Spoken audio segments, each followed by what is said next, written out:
държим на концерта прием за националния празник на Република България, 3 март. Ваши превъзходителства, уважаеми гости, приветственото слово ще произнесе Негово превъзходителство Радко Влайков, извънреден и пълномощен посланник на Република България в Румъния.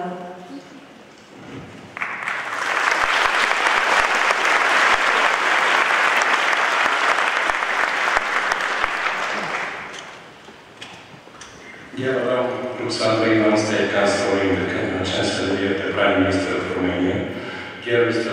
Luca Nicolescu, State Secretary of the Ministry of Foreign Affairs of Romania, dear General Watt, Chief of Defense Staff, dear members of the Diplomatic Corps, Your Excellencies, dear Generals and Admirals from Romanian Army and NATO structures in Romania, dear members of the Romanian Parliament, dear State Secretaries, dear mayors and representatives of local authorities, ladies and gentlemen.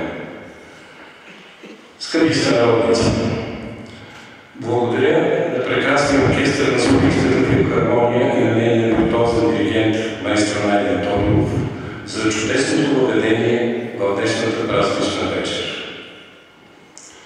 Няма по-подходящ момент от националния празник на Република България 3 марта, за да си спомним отново, че връзките между българи и румънци са вековни. Винаги ще помним героизма и саможертвата на румънските войни през 1877-1878 година при Левен, Гривица, Оряхово, Смърдан, Видин. Винаги ще помним безкористната закрила, която румънският народ дава през втората половина на 19 век за най-светлите личности в нашата история. Българският народ винаги ще е дълбоко признателен и благодарен на румънския народ за приноса му за освобождението на България и за възстановяването на българската държавност, чиято 147 годишнина отбелязваме днес. Няма по-подходящо място от световно известната сграда на румънския Атенеум в центъра на Букурещ, за да отбележим с дълбоко удовлетворение голямото разнообразие на вековните връзки на българи и румънци, особено през втората половина на 19 век. Тук, в тази зала, се потега със съществения принос на българските дарители, чиято благотворителност заслужава за общо признание. През 1886 година Евлоги Георгиев дарява 200 000 леи в злато за изграждането на Атенеума. Също с 200 000 леи в злато безвъзмездно финансира създаването на университетската фундация Карл I към Букурещкия университет за подкрепа на бедни и трудолюбиви студенти. Евлоги Георгиев дарява 100 000 леи и на болницата в Галец, много средства на други румънски организации и институции. С най-дълбоко професионално уважение ще отбележа, че от месец юли 1979 година Евлоги Георгиев е и първият посланик на съвременна България в Румъния. Значителен финансовия принос за построяването на румънския Атенеум на Димитър Хадживасилев. Той се почитал в Румъния и като дарител за построяване на Държавното търговско училище в Букурещ на приюта Елена Ланна и редица други. Днес старият град на Букурещ е един от символите на града и привлича милиони туристи от България от цял свят. Изграждането на Малкия Париж през втората половина на 19 век е важна пресечна точка и пример за вековните връзки между българи и румънци. Нашите предци са се възползвали от свободата и икономическия прогрес и с предприемачески дух заедно са поставили здравите терени на модерната румънска столица. Една от многото в историческия център на Букурещ, но най-знакова сграда, изградена от българи през този Славовият хан. Ханът е бил седалище на организирането на революционната борба на българите и в различни периоди е бил обитаван от най-светлите личности в историята на България. Васил Левски, Христо Ботев, Георги Раковски, в него е била початница на Радун Каравелов. Приветстваме Пореш инициативата на община Букурещ за възстановяването на Солаковия хан и превръщането му в общинско културно пространство. Изразявам специална благодарност към кмета на Букурещ Нико Шалтан за неговото съгласие значителна част на бъдещия Солаков хан да бъде отделена на историята на българското присъствие в хана в Букурещ и в Румъния през втората половина на 19 век, както и за възможността представители на посолството да участват в специалната общинска комисия, изготвяща проекта за реконструкция на Солаковия хан. Този факт е най-убедителният пример, че българи и румънци уважаваме и съхраняваме заедно нашето общо културно-историческо наследство. Благодаря, господин кмете.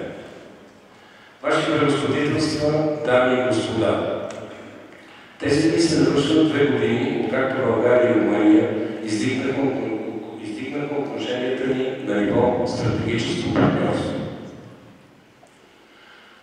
Въпреки относителните ограничения, налагащи се от поредицата предсрочни парламентарни избори в България и от провеждането на 4 различни избори в Румъния през 2024 година, двете страни съумяхме да постигнем най-висока динамика, многообразие и задълбоченост в нашите отношения.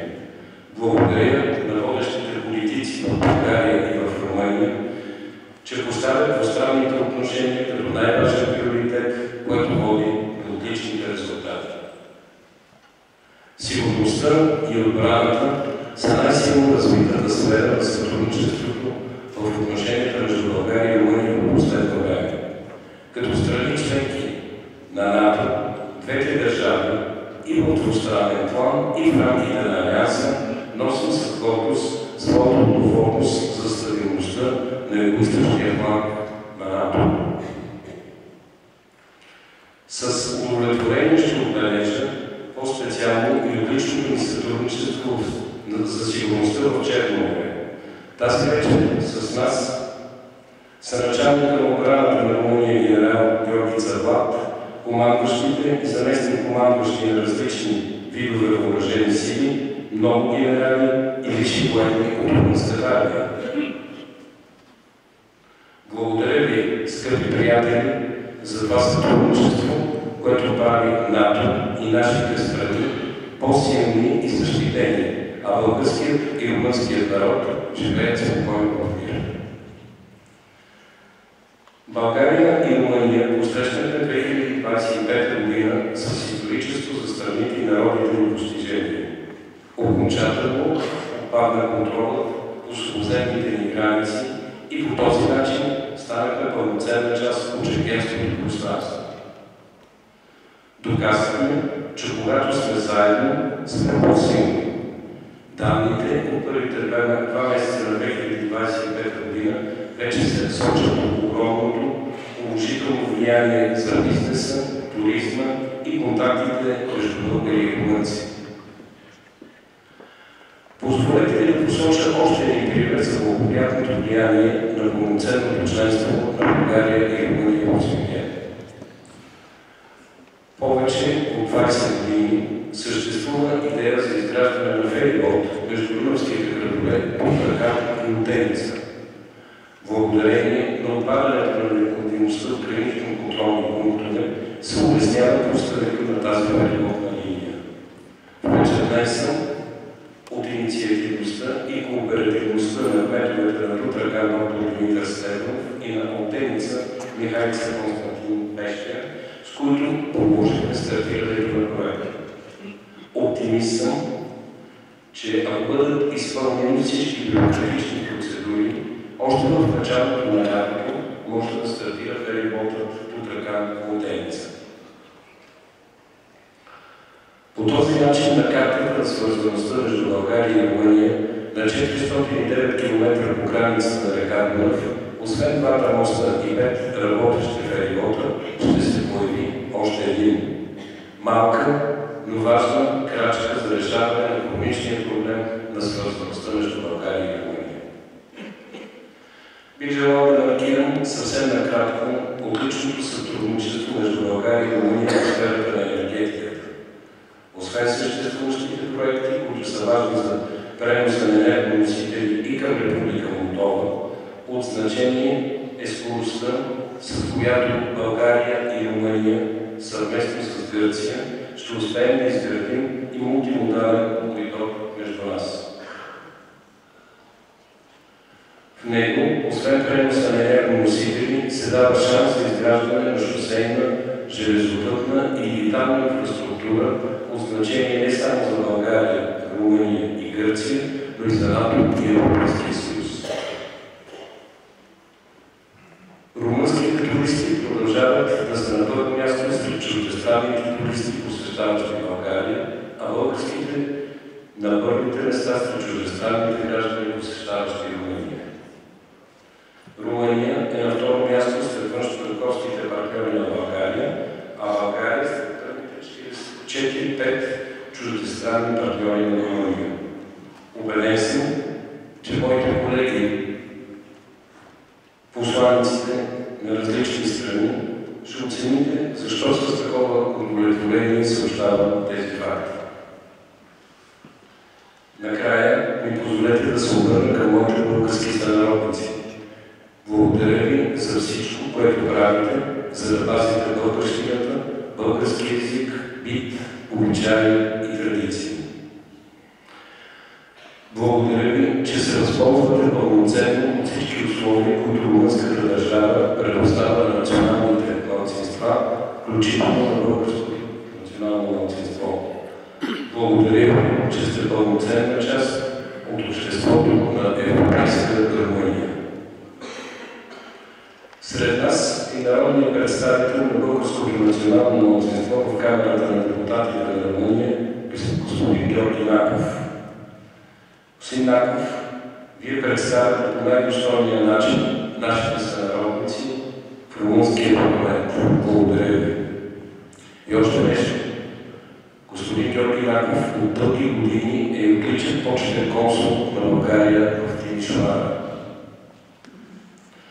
В тази връзка имам удоволствието да съобщя, че вече имаме съгласието на българската и на румънската страна и само след 2 дни в Клуж, Напълка, ще открием второто почетно консулство на България в Румъния.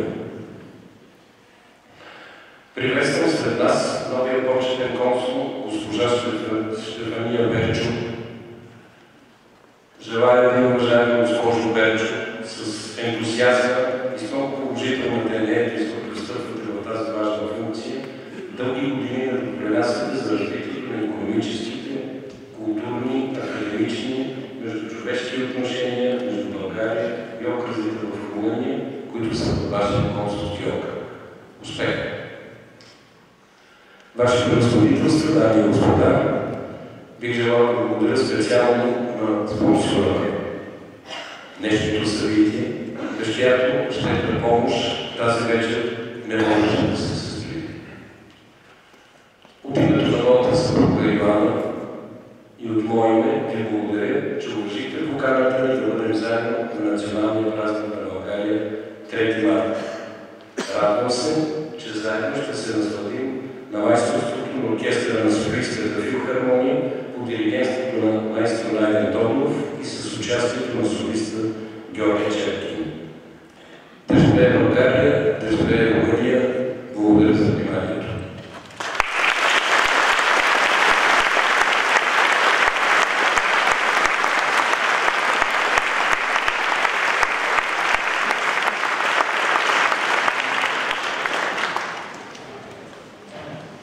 Ваше превъзходителство, приветствено обращение от името на министър-председателя на Румъния Марчел Чораков ще произнесе госпожа Александра Иван, държавен съветник в канцеларията на министър-председателя.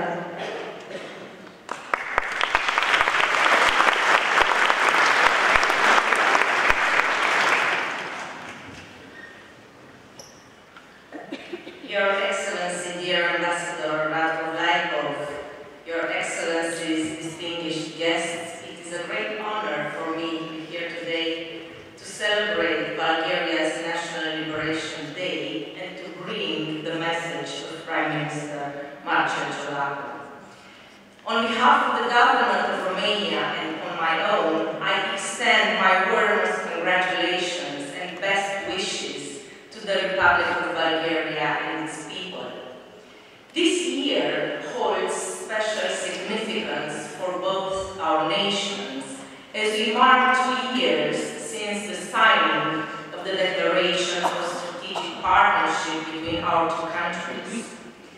This strategic partnership has been instrumental in consolidating our cooperation across multiple domains, and we remain committed to further strengthening it in the years ahead. The strength of our bilateral partnership has been further demonstrated through our joint efforts in the Schengen accession process. I take this opportunity to express my deep appreciation for Bulgaria's unwavering collaboration, which played a crucial role in achieving our common objective. In the area of regional interconnectivity, we must continue to seize the opportunities offered by transport on the Danube. Advancing projects such as the Fast Danube Initiative and the construction of a third Danube bridge remain priorities for us, as well as those you underlined in your speech. Indeed, the Danube remains an essential artery connecting our two countries that are committed to further deepening their ties. The renowned Romanian philologist Ioan Bogdan stated in a study published in 1895, "For 13 centuries, Romanians and Bulgarians have lived on both sides of the Danube, crossing alternatively the waters of the old river, always to help each other. Today, thanks to the joint efforts on both banks of the Danube, the two countries coordinate closely on major issues of common interest." I express Romania's keen interest in maintaining a close dialogue to facilitate the swift implementation of crucial infrastructure projects. By capitalizing on our existing opportunities, we can ensure sustainable economic growth and development for both our countries. Ladies and gentlemen, over the last decades, we grew also as reliable allies, and our countries share common perspective on key European and regional issues, particularly regarding the need for security in the Black Sea region. I am confident in our ability to further strengthen our cooperation, including with regard to reinforcing EU unity and cohesion and advancing the European aspiration of our partners in the East, Ukraine and the Republic of Moldova, and the Western Balkans. In this context, both Romania and Bulgaria have proven their support for Ukraine and the Ukrainian people, have contributed in a concrete way with a multidimensional support, and have been involved in the effective management of the consequences of this war, both at regional and European levels, and we will continue to do so. In these volatile times, our commitment to the rules-based international order is mandatory, not only to strengthen the resilience of our societies, but it also paves the way for economic growth, stability, and security. Only through collective efforts to protect and reinforce these principles can we safeguard the freedoms we cherish and ensure a better future for all our citizens. Dear friends, the strength of our strategic partnership is also built on the close ties between our citizens, including the Romanian and Bulgarian communities present in our respective countries. These communities serve as a bridge of friendship, fostering deeper cultural and social bonds between our nations. With these hopes in mind, I conclude by once again expressing my warmest congratulations and best wishes for peace and prosperity to the Republic of Bulgaria and its people. Happy National Day.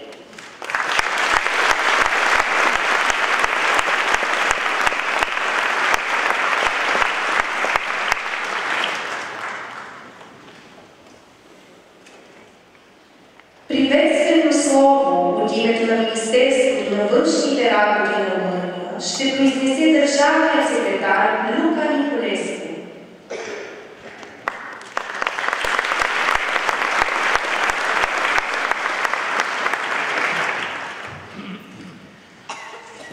Your Excellency, Ambassador Ratko Lajkov, Your Excellency, Sandra Ivan, Counselor of the Prime Minister, dear representatives of the Romanian Parliament, Your Excellencies, Ambassadors, and representatives of the Diplomatic Corps, distinguished guests, and friends all. I am honored and deeply pleased to be present here in the magnificent concert hall of the Romanian Athenaeum to celebrate together with you the National Day of the Republic of Bulgaria. I thank you, dear Ambassador, for the invitation and congratulate you on your choice of marking this special day by bringing together two landmarks of our two cultures, the Romanian Athenaeum and the Sofia Philharmonic Orchestra. And before we have the privilege to listen to the special artists we have here tonight, allow me to say a few words regarding the special bond between Romania and the Republic of Bulgaria. The Prime Minister's message rightfully describes the complexity and the profoundness of the strategic partnership our countries have, which involves the broad political, security, economic, social, and of course, cultural spectrum. This is indeed a special relationship that we have that crosses historical, cultural ties over many centuries, shaping the evolution of Romania and Bulgaria. And since today we mark the success of the struggle of Bulgaria for independence, I would like to recall the words of this Bulgarian, very well-known writer, poet, and revolutionary fighter, Ivan Vazov, who, together with Hristo Botev and other free spirits, found refuge in Galați, in the kingdom of Romania at the time. And in his famous novel, Under the Yoke, he said, "The truth will always find its way even through the thickest walls." And I would say that this cannot be more relevant than today for Romania and Bulgaria, because this war speaks of the importance of education, of deeply knowing each other, of knowing and protecting our values. Today, the strength and resilience of the democratic societies that we build as EU and NATO members against hybrid threats and risks to our security, prosperity and freedom are more important than ever. In these very challenging times, at both regional and global level, I am convinced our countries and our diplomacies will continue to stand together. We need to cooperate for our democratic future, for the European unity, the strength of our strategic partnerships, for the security and prosperity of our region, which rests with a strong EU and NATO, but also for our common, robust action together with our like-minded partners. And I'm convinced we will continue to offer our full support to Ukraine, to the Ukrainian people, and strongly advance the European part of Ukraine, the Republic of Moldova, and the countries in the Western Balkans, which is crucial for Romania's and Bulgaria's future peace and prosperity. And moreover, considering that both Romania and Bulgaria are fully engaged in the OECD accession, we were reminded of the importance of cooperation and mutual support, and I'm confident that we will both continue to achieve constant progress. Of course, OECD accession is not just a bureaucratic process, but a testament to our dedication to upholding the values such good governance, transparency, strengthening our own nations, while also contributing to the prosperity and stability of the region. In the end, I wish you, and I want to thank you again, dear Ambassador Lajkov, for hosting this wonderful event, and in general for your tireless contribution to strengthening our bilateral relations. Thank you again, and happy National Day.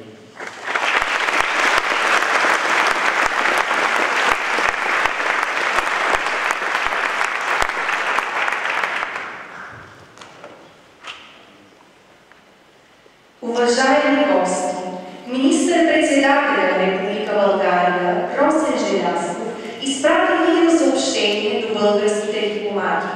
Поднасяме извинения, но поради технически причини не разполагаме с превод на румънски и английски език.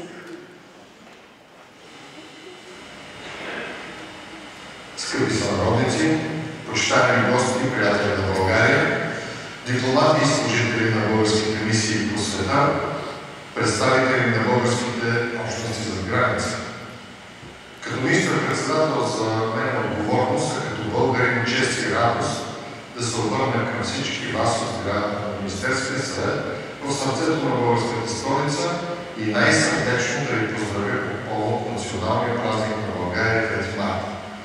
Днес в България има 76 посолства, 7 постоянни представителства, 19 генерални консулства и 120 почетни консулства по света.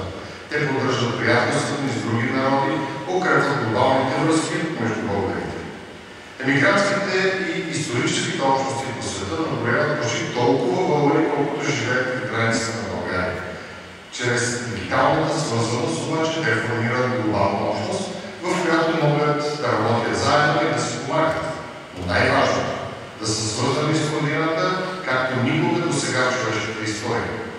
Българите по света са раздалечени, но не са разделени. Днес българи са стъпили уверено на 7-те континента и навсякъде нашите сънародници са радушно приети заради своето пословично трудолюбие, предприемчивост, знание и лоялност към приятелите и партньорите. Искам да се обърна към всички вас и да ви кажа, вие винаги ще срещате безрезервната подкрепа на българската държава. Тя винаги ще остане дом и пристан за всеки българин. Скъпи сънародници, на 3 март призната на България се прекланя към паметта на всички герои, стражавали се и отдали живота си за нейната свобода. За България руско-турската война винаги ще бъде помнена като освободителна. Това е преломно историческо събитие. Венец избърната съкровена мечта на книжовници, герои и мъченици. И аз съм убеден, че всеки наш сънародник, в която и да е точка на света, днес на 3 март е озарен от самочувствието, че е свободен българин. Аз вярвам, че нашите деди преди век и половина биха били горди, че днес българската реч може да се чуе по 4-те краища на земята.